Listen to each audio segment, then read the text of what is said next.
성경 말씀 시편 116편 15절과 16절입니다. 116편 15절 16절입니다. 그의 경건한 자들의 죽음은 여호와께서 보시기에 귀중한 것이로다. 여호와여, 나는 진실로 주의 종이요 주의 여종의 아들 곧 주의 종이라. 주께서 나의 결박을 푸셨나이다. 아멘. 일단 찬양하겠습니다. 오늘 찬양대에서 찬양하겠습니다.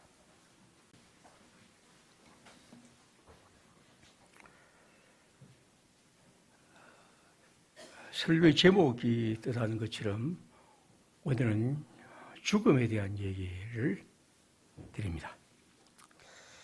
죽음 하면 벌써 분위기가 싸늘해지는 분위기죠.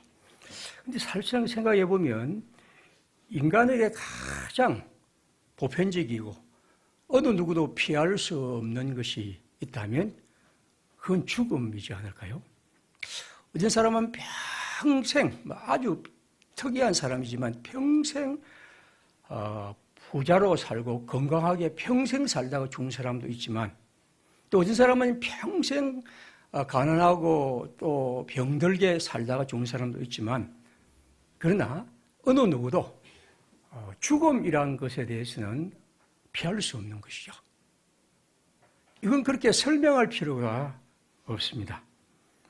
그래서 철학자 가운데 아주 유명한 하이데거라는 사람이 인간을 여러 가지로 규정하면서 이런 얘기를 합니다. 인간은 죽음을 이렇게 표를 치고 향한 표를 치고 존재, 이게 독일어를 이렇게 옮기면서 이렇게 썼습니다. 하이데거의 책은 굉장히 어렵고 저도 한 2권 정도밖에 못 읽어서 뭐라고 제가 말하지는 않겠습니다. 그러나 말을 딱 들어보면 이건 뭐 훌륭한 철학자가 말했으라기보다도 그렇다. 인간은 태어나서 가만히 보면 죽음을 향한 존재라는 생각을 그건 누구나 새삼 고개를 끄덕이게 되죠. 아마 사람들이 쓴 책, 다시 말하면 책이든 영화든 아마 가장 많이 다룬 주제를 말한다면 저는 죽음이라고 생각합니다. 특별히 인문학이나 이런 사회, 인문학 철학에서는 죽음에 대한 책이 많은데, 엄청나게 많은 책이 있습니다. 저도 꽤 많이 읽었는데, 그 중에 이제 참고로 재미삼아 한번 소개한다면, 제가 꼭 한번 소개하고 싶은 책은 2가지 책입니다. 하나는, 이 사람이 이제 책은 그림을 보십시오. 필립 아이레스라는 사람이 지은 책 하나가 죽음의 역사라는 책이 있고, 또 하나는 죽음 앞에 인간이라는 이 사람 똑같은 사람이 지은 책입니다. 아날학파 프랑스 사람인데 이 사람들은 죽음이라는 걸 갖고 이제 그렇습니다. 한번 관심 있으면 앞에 책은 1000쪽 되는 1200쪽 되는 큰 책인데 아주 재미있게 썼습니다. 거기에 보면 이 사람은 이렇게 복잡하게 철학적으로 쓰지 않고 여러 가지 문헌들을 설명하고 무덤 같은 걸 이제 찾아보고 공동묘지 같은 걸 이제 탐구하고 묘비명 같은 걸 이제 싹 살펴봅니다. 그리고 이제 그 벽화 같지요.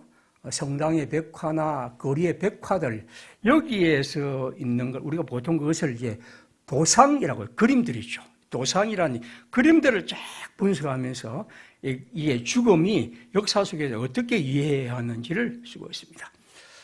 이런 것들 한번 이제 재밌는 그런 책입니다. 또 하나는 이제 그 언젠가 소개하는 캐트 콜비츠라는 사람이 이 사람은 여성 판화 화가죠. 이분이 죽음에 대한 글을 판화를 많이 적었습니다. 그 중에 이제 위에 하나 앞에 있는 그림이 죽은 아이를 안고 우는 어머니에 대한 1903년에 판화고, 그 다음에 이제 이건 석판화인데 뒤에 거는 친구로서의 죽음 1934년의 것입니다. 1903년은 이제 1차 대전에서 이제 자기 아들을 잃죠. 그래서 이런 슬픔들을 그 시대 아이들에 대한 얘기를 한가하면서 이제 적은 이런 그 판화 아주 절실하죠. 그리고 이제 친구로서 죽음은 전후 독일의 이 피폐하고 가난한 이런 삶을 마치 죽음이 대부분 많은 사람들에게 친구처럼 그렇게 다가오는 그런 슬픈 장면들을 이제 쓴 책입니다. 그림입니다. 아무튼 이제 이런 것은 죽음에 대한 수많은 걸 가운데 제가 오늘 한번 짧게 소개한 것입니다. 근데 이런 사람뿐 아니라 우리가 죽음에 대한 얘기하면 다 여러분 나름대로 개인적 책임이 있을 것이죠. 체험이 있을 것이죠. 뭐 어머니, 아버지부터 시작해서 가까운 친척들 생각하는데 저도 한번 생각해 보면 제가 1980년에 제 아버지가 사고로 돌아가셨고 2002년에는 이제 어머니가 돌아가셨고 곧 이어서 조금 있다가 우리 큰 형수가 이제 그리고 그 다음 조금 있다가 이제 작은 형님이 이제 그렇게 돌아가시고 그다음 최근에는 2025년 5월에는 제 조카가 죽었습니다. 제 딸하고 또 나이가 같습니다. 39살짜리 딸이 죽었고 그리고 이제 더 최근에는 8월에 이제 제 처제가 암으로 한 5년 동안 투병하다가 죽었죠. 그런 죽음들을 생각하면 개인적으로 여러 생각들이 있습니다. 오래된 것이지만 그 나름대로 그런 죽음은 제게 다가온 것이 다 크고 여러분 나름대로 크시죠. 그 중에 제게 가장 마음에 아픈 것은 이제 아까 한 대로 제 조카죠. 제 딸하고 똑같은 나이에 조금 같이 태어났는데 어릴 때부터 이제 장애를 입었습니다. 그래서 숨질 때까지 한 5살짜리 정도의 지능으로 살았죠. 잘 볼 때마다 마음이 아프고 나중에는 이제 커서는 거의 보지 못하고 있다. 그렇게 숨을 거두었던 그런 것이죠. 죽음이란 것이 뭘까? 우리는 각자의 경험 속에서 혹은 이러저런 사람들의 이야기를 통해서 그렇습니다. 죽음에 대한 많은 얘기를 합니다마는 그런데 가능하면 어느 것이라도 죽음은 다 간접 체험입니다. 죽은 사람은 죽음에 대해서 쓸 수가 없습니다. 그렇죠? 죽음은 다 다른 사람의 얘기지 자기 자신의 죽음을 쓸 수 없습니다. 그런데도 우리는 죽음에 대해 씁니다. 왜 그러냐면 우리 모두가 다 죽어야 할 존재이기 때문입니다. 파스칼이 인간을 생각하는 갈대라고 하는 말 가운데 여러 가지 의미가 있지만 그는 인간은 무엇보다도 자신의 죽음에 대해서 생각할 수 있는 존재라는 것이죠. 온 우주가 인간을 압살할 수 있지만 그는 자기身을 모른다는 겁니다. 그러나 인간은 자기 자신에 대해서 생각할 수 있는 존재라는 얘기를 합니다. 성경은 오늘 우리에게 말합니다. 죽음은 귀중하다. 그렇죠? 15절 다시 한번 읽겠습니다. 같이 읽습니다. 그의 경건한 자들의 죽음은 여호와께서 보시기에 귀중한 것이로다. 새 한글 성경 이렇습니다. 여호와 보시기에 고귀하지. 여호와께 한결같은 사람들의 죽음은. 그렇죠? 여호와 보시기에 고귀하지. 여호와께 한결같은 사람들의 죽음은. 죽음을 값지다, 귀중하다, 고귀하다고 노래합니다. 죽음을 향하여 이렇게 노래하는 것은 놀랍지 않습니까? 죽음이 어떻게 고귀하지? 귀중하지? 값지지? 성경은 이렇게 우리에게 말합니다. 그리고 그것을 그 죽음이 경건한 자의 죽음이기 때문에 여호와께 한결같은 사람의 죽음, 그리스도를 사랑하며 믿은 성도의 죽음이기 때문에 성경은 그렇게 말합니다. 그래서 그는 말하기를 여호와의 보시기에, 여호와께서 보시기에 그렇다는 거죠. 인간의 눈에 보기에는 그 죽음을 우리는 이렇게 말하고 저렇게 말하고 때로는 이해할 수 없죠. 인간은 눈에 보이는 것만 보지만 그러나 인간이 눈에 아닌 여호와의 보시기에는 경건한 자의 하나님께 한결같고 하나님의 백성으로 살아간 사람의 죽음을 값지고 고귀하고 귀중한 것이라고 말합니다. 인간은 죽음에 대해서 뭐로 말할까? 제가 좀 젊었을 때 읽은 책 중에 이 마르크스가 경제학 철학 수고라는 책을 썼습니다. 그 책에 보면 그때 제가 읽으면서 상당히 좀 재밌게 읽었던 이런 책입니다. 죽음은 특정한 개인에 대한 유의 냉혹한 승리로서 나타나며 양자의 통일성과 모순되는 것으로 나타난다. 이러한 특정한 개인은 특정한 유적 존재일 뿐이며 그 자체 죽어야 할 운명에 처해 있다. 무슨 이런 어려운 말을 쓰는가 싶은데, 죽음이란 것은 뭐냐 하면 한 개인이 있고 개인을 통틀어서 전체 유가 있다. 인류 같은 거대한 단위의 유가 있는데, 유란 이것이 개인에 대해서 냉혹한 승리로서 개인을 죽인다는 겁니다. 그래서 그것은 양자가 통일이게도 모순이란 겁니다. 그래서 특정한 개인은 이러한 특정한 유적 존재로서 지금 들어가고, 그래서 인간은 그런 죽어야 할 운명에 처해 있다. 이때는 아주 관념적이지만 이렇게 쓰기도 합니다. 약간의 진화론적 영향을 받아서 이렇게 썼다는 느낌을 갖습니다. 정은숙이라는 사람이 이런 시를 씁니다. 아무런 감탄도 이롭다는 뜻 이 삶에서 눈떠 자신을 싣고 갈 장의차를 기다리며 그뿐이다. 무엇을 쫓고 있는가? 절묘하게 꾸며지는 한편의 이야기, 움켜쥐면 화인만 남기고 사라지는 물같은 유체들. 제목은 생, 그것은 모른다. 어떻게 보면 우리는 눈떠 자신을 싣고 갈 장의차를 기다리며 그뿐이다 라는 허무한 것이 우리들입니다. 창세기 3장 19절은 그렇게 말하죠. 네가 흙이니 흙으로 돌아갈 때까지 얼굴에 땀을 흘려야 먹이라. 너는 흙이니 흙으로 돌아갈 것이니라. 하나님은 범죄한 아담에게 이런 명령을 내립니다. 인간은 물질에 왔으니 물질로 돌아가라. 그것은 흙으로 끝나는 것이고, 그런 의미에서 인간은 헛되고 허무한 것입니다.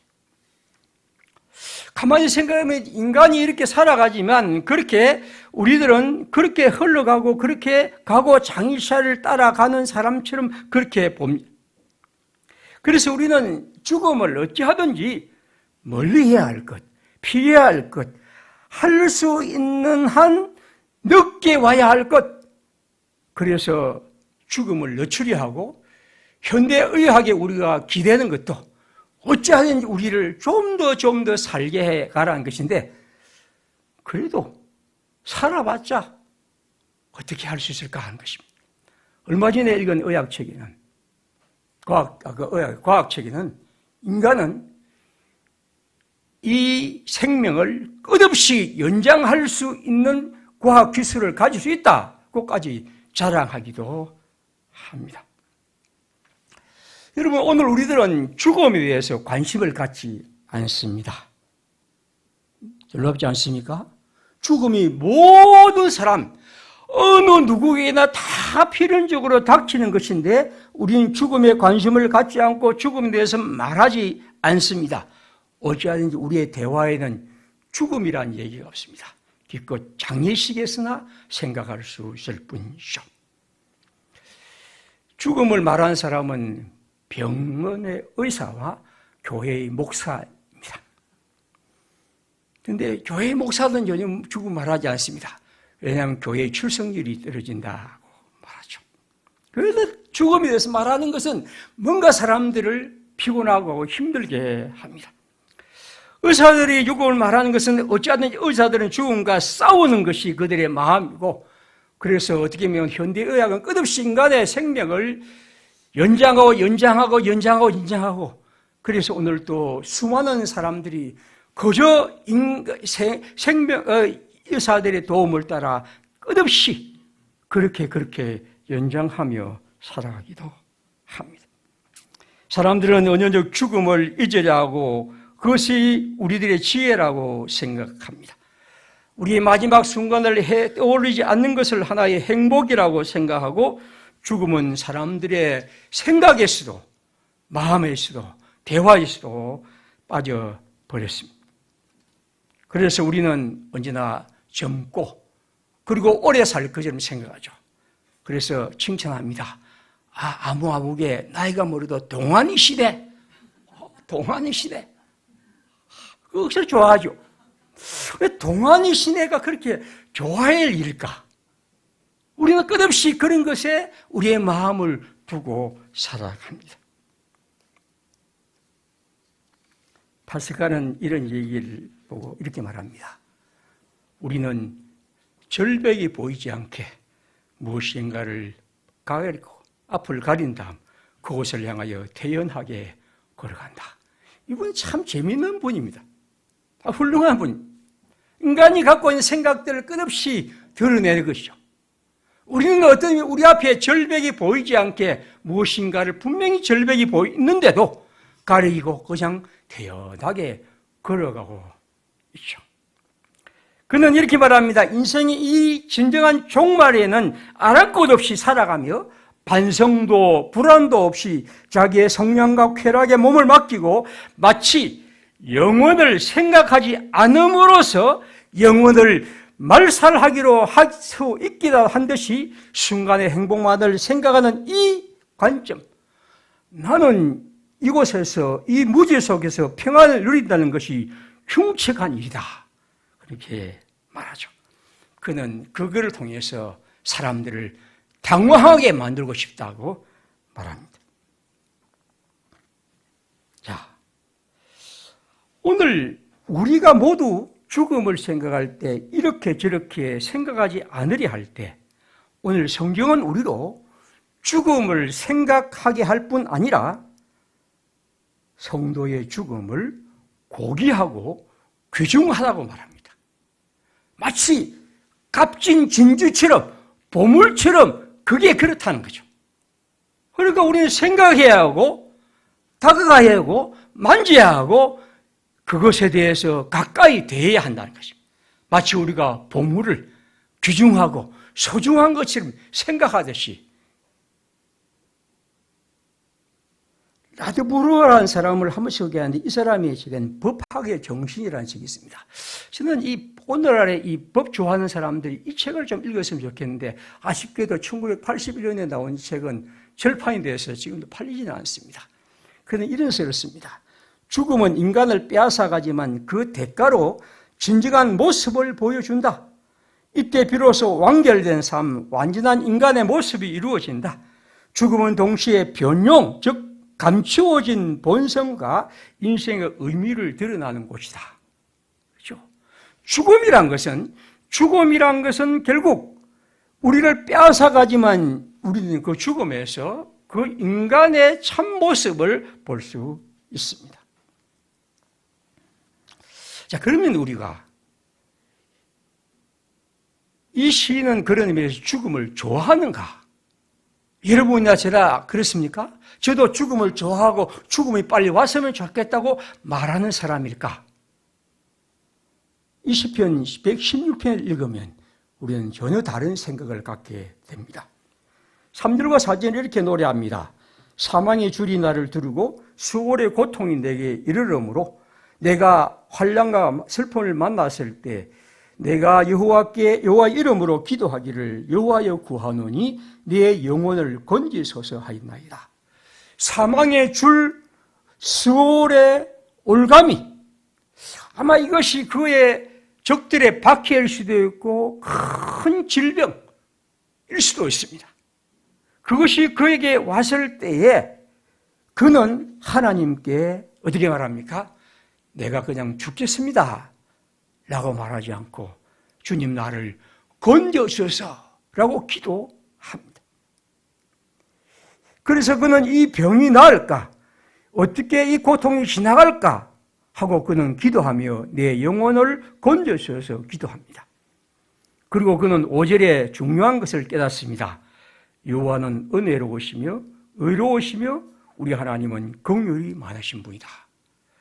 그러므로 그는 6절에 말합니다. 여호와께서는 순진한 자를 지키시나니 내가 어려울 때에 나를 구원하셨도다. 순진한 사람, 단순한 사람, 하나님을 향하여 한 마음을 가진 사람, 주님을 온전히 바라보는 사람, 주님을 향하여 온전히 기도하며 주를 바라보는 사람에게 죽기에서 구원하시며 은총을 베푸실 것을 그는 기도하고 있습니다. 하나님이 이 고통과 이 어려움에서 건져주시기를 7절 그 말처럼 말합니다. 내 영혼아 내 평안함으로 돌아갈지어다. 여호와께서 너를 후대하심이로다. 주께서 내 영혼을 사망에서 내 눈을 눈물에서 내 발을 넘어짐에서 건지셨나이다. 기도는 그런 것이죠. 기도는 하나님 앞에 이러한 것들을 내어놓고 주님의 은총을 갈구하며 이 생명 속에 하나님이 온전한 역사하심을 기도하는 것입니다. 그러나 여기 보면 내 발을 넘어짐에서 건지셨나이다 라는 이 완료형 방법은 무엇입니까? 아직 이루어지지 않은 것을 이미 이루어진 것처럼 고백합니다.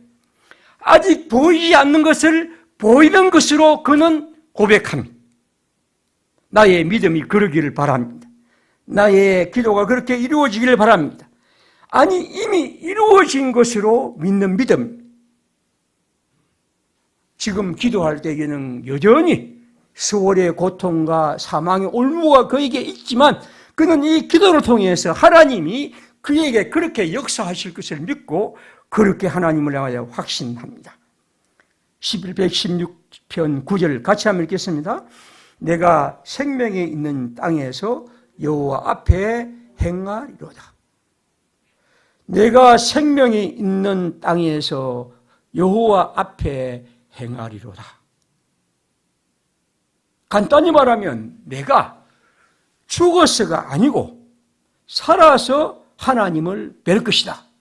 죽지 않고 살아나서 나를 낫게 해주시고 나를 고쳐주시며 나를 새롭게 하실 하나님 앞에서 내가 이 즉 생명이 있는 땅에서 그렇게 살겠다 라고 그렇게 고백하고 있습니다.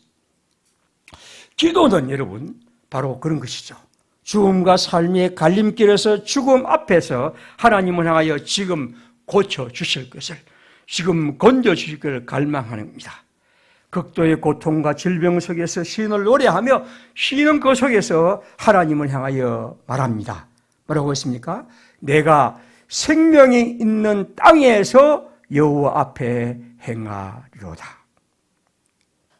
그러므로 죽음이 고귀하다는 말은 죽음을 사랑한다는 말이 아닙니다.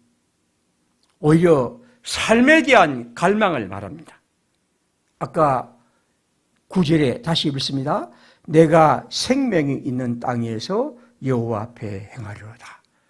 생명을 사랑하는 사람은 이 생명이 있는 땅에서 하나님 앞에 살아가겠다는 기도를 주님께 드리며 그렇게 갈망하는 것입니다.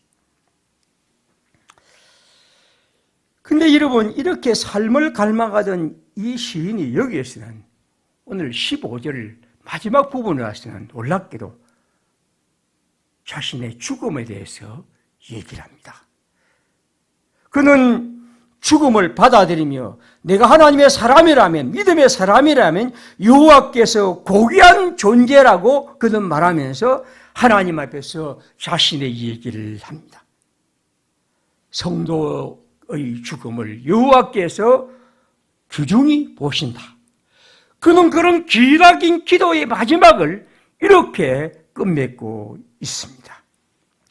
시인 조헌은 이런 짧은 시를 썼습니다. 살리는 욕망으로만 날갯짓을 한다면 새들은 절대로 출구를 찾지 못하리라. 한 번쯤은 죽음도 생각한다면 갇혀있는 새가 살아나기 위해서 끝없이 날갯짓으로 그것을 탈출하려고 하는 것보다 때로는 조용히 날개를 접고 있을 때 또 새로운 출구가 열리는 것이겠죠. 16절에 이렇게 말합니다. 여호와여 나는 진실로 주의 종이요 여호와여 여종의 아들 곧 주의 종이라 주께서 나의 결박을 푸셨나이다. 여기 나의 결박은 무엇일까? 물론 어떤 사람이 이것이 나의 앞에 하는 그 서울의 고통을 물리친 것이라고 말할 수 있지만 저는 15절을 볼 때 죽음을 오히려 나의 결박을 푸신, 즉 귀중한 것에 대한 그의 마음을 이렇게 시적으로 표현한다고 봅니다. 다시 말하면 그는 이제 하나님이 보시기에 귀중한 죽음을 아는 그로서는 자신의 사슬을 풀어본 자유를 그는 노래합니다. 보네프 목사는 이런 시를 썼지요. 오라 자유를 향한, 영원한 자유를 향한 길 위에 펼쳐진 최고의 향연 죽음이여, 우리의 무상한 육체와 현혹되는 영혼을 무섭게 짓누르는 저 쇠사슬과 벽을 치려버리나. 여기 이 세상은 볼 수 없는 그 광경 우리 마침내 보게 되리라. 자유여, 우리는 훈련과 행위와 고난 속에서 오랫동안 그대를 찾아다녔다. 이제 죽음에 임해 하나님의 얼굴 속에서 그대, 즉 자유를 본다. 보네포의 시 자유의 도상에 있는 정류소의 마지막은 죽음입니다. 그는 하나님의 백성으로서 이 땅에서 신실하게 살아가다가 이 죽음을 그는 그렇게 노래했던 것이죠. 여러분, 시편 116편의 시가 다른 모든 시와 다른 가장 큰 특징을 저는 자신에게 오는 죽음마저 받아들인다는 것입니다. 그는 살고 싶고 낫고 싶고 아직은 더 이 땅에서 하나님의 사람으로 살고 싶습니다.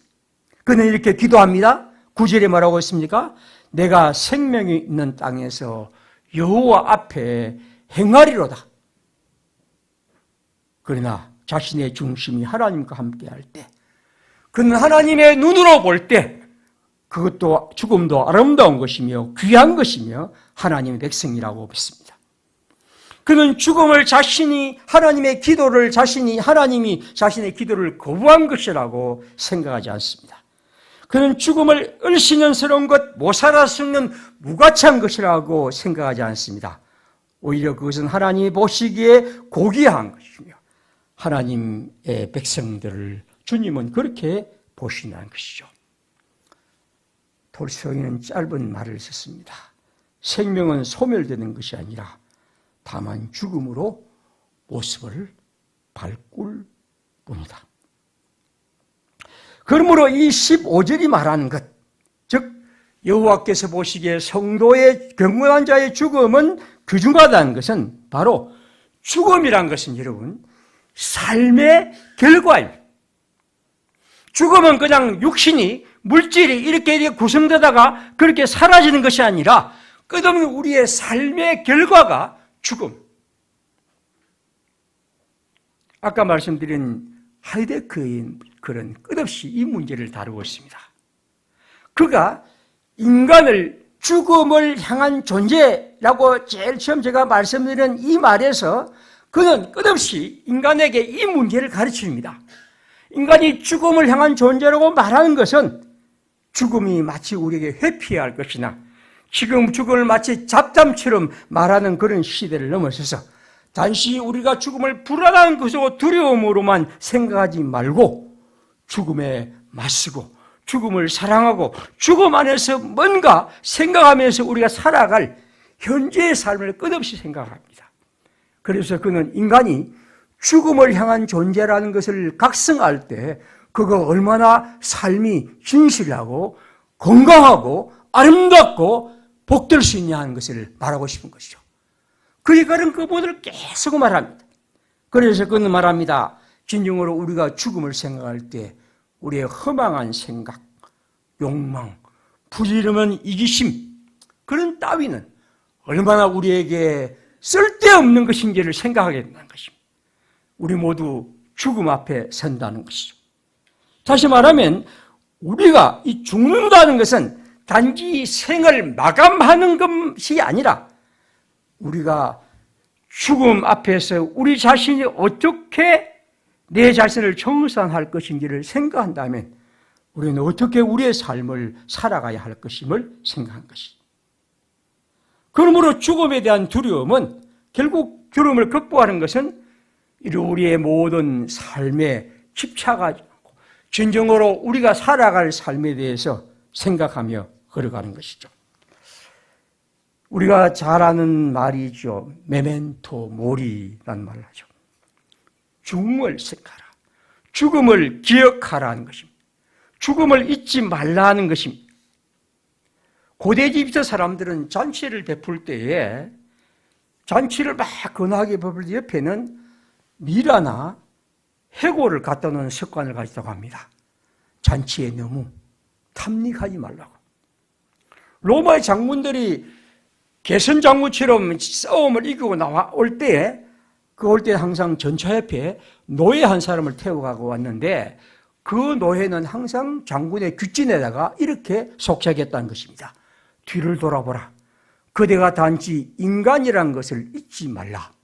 다시 말하면 당신이 그 승리에 도취하지 않도록 깨워주기 위해서라는 것이죠. 이 메멘토 모리라는 것은 마치 냉수를 우리의 등골에 끼얹으려는 그런 의도를 갖고 있는 것입니다.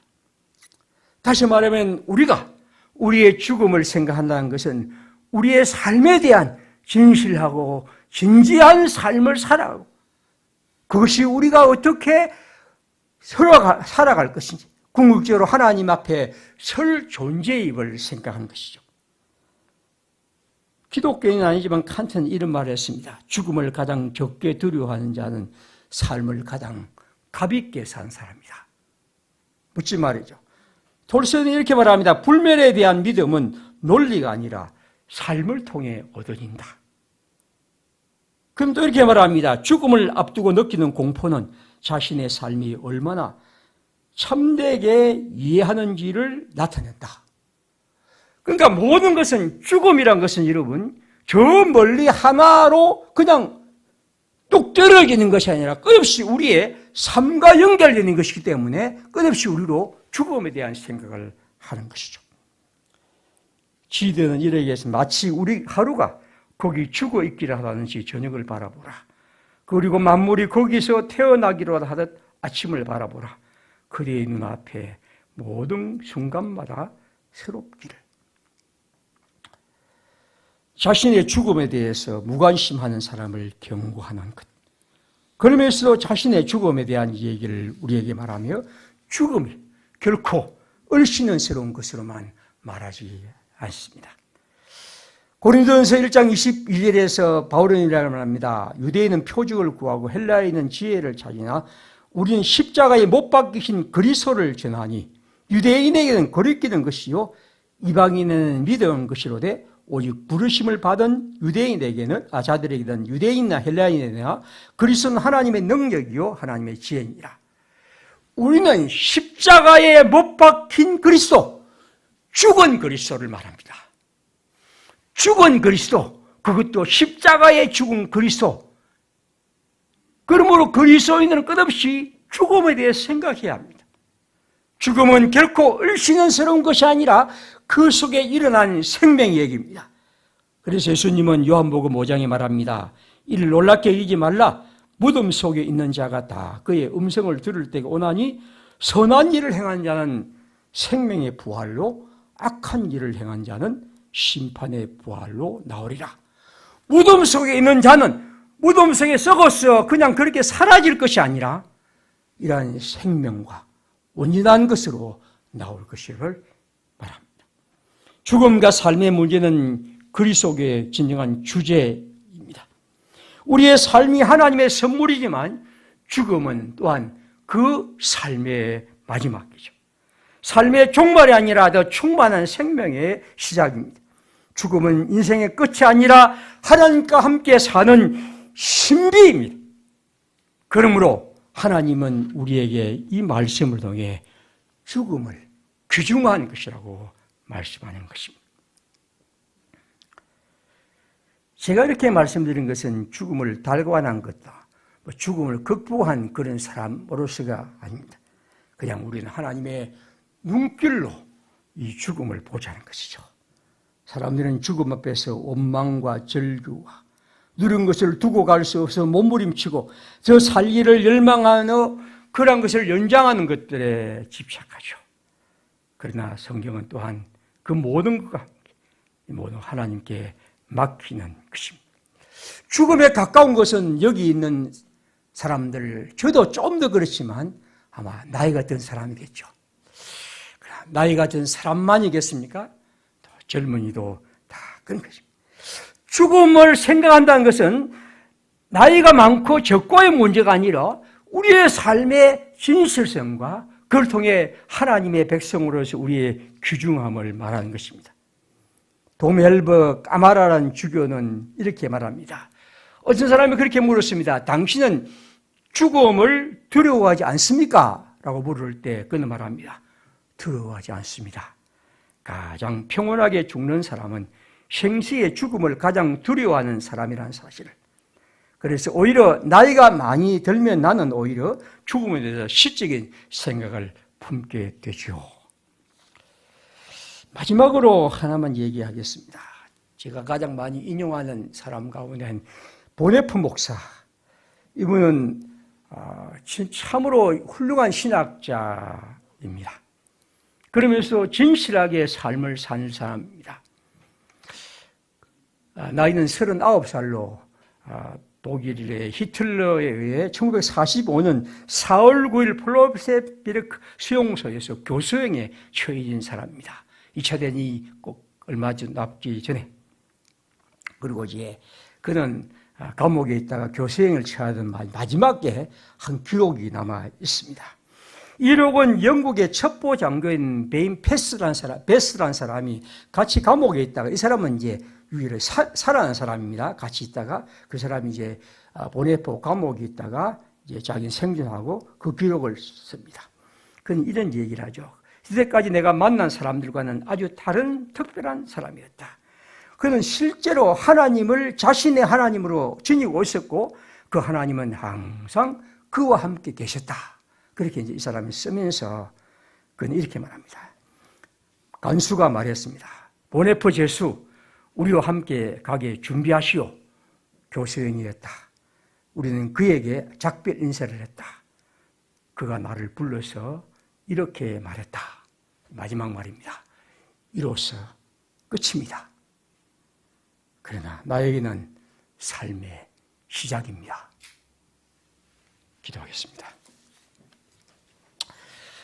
우리가 살아가면서 죽음을 그냥 장례식에만 생각하는 것이 아니라 우리의 삶의 모든 순간 하나님의 사람으로 가까이 생각한다는 것은 우리의 삶을 얼마나 새롭게 할 수 있는 귀한 보물임을 한번 생각하면서 우리 함께 한번 생각하고 또 주님의 은총을 바라며 주 함께 기도하는 시간을 갖겠습니다.